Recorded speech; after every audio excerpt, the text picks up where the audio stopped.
पुराने भारत के मध्य में स्थित था। एक शक्तिशाली राज्य सिंधुपुर, जिसका शासक था राजा रघुनाथ सिंह।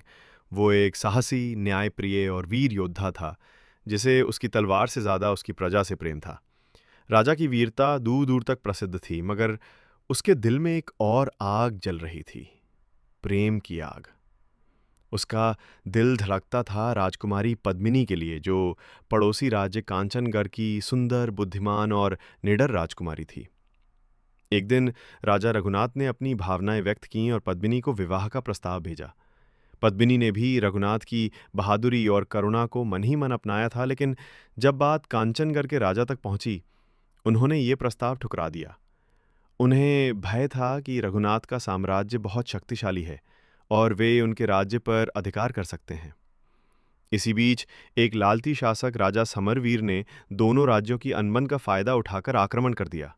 सिंधुपुर की सीमाओं पर खून बहने लगा। समरवीर की सेनाएं विध्वंस करती हुई आगे बढ़ रही थीं। रघुनाथ को दो मोर्चों पर लड़ाई लड़नी थी, एक प्रेम के लिए, दूसरा धर्म और राज्य की रक्षा के लिए। राजा रघुनाथ ने युद्ध का बिगुल बजाया।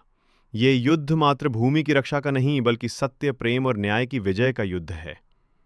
युद्ध के पूर्व रघुनाथ और पद्मिनी की एक गुप्त मुलाकात होती है। पद्मिनी कहती है, अगर तुम युद्ध जीतकर लौटे तो मैं तुम्हारी रानी बनूंगी, अगर नहीं तो जीवन भर तुम्हारा नाम जपती रहूंगी। रघुनाथ ने उसकी आंखों में देखा और बोला, मैं लौटूंगा, तुम्हारे लिए, अपनी प्रजा के लिए और उस प्रेम के लिए जिसे कोई युद्ध मिटा नहीं सकता। युद्ध भूमि जल रही थी, तलवारें टकरा रही थीं। रघुनाथ समरवीर के शिविर तक पहुंच गया। घमासान युद्ध हुआ। रघुनाथ बुरी तरह घायल हुआ, पर उसने समरवीर को पराजित कर दिया। सिंधुपुर की विजय हुई, लेकिन रघुनाथ खून से लथपथ धरती पर गिर पड़ा। जब रघुनाथ को कांचनगढ़ लाया गया तो पद्मिनी ने उसकी देखभाल की। आंखों में आंसू, पर होठों पर मुस्कान थी। तुम लौटे, जैसा वादा किया था, पद्मिनी ने कहा। कुछ महीनों बाद दोनों राज्यों ने अपने वैर भुलाकर एकता की प्रतिज्ञा ली और रघुनाथ व पद्मिनी का विवाह हुआ।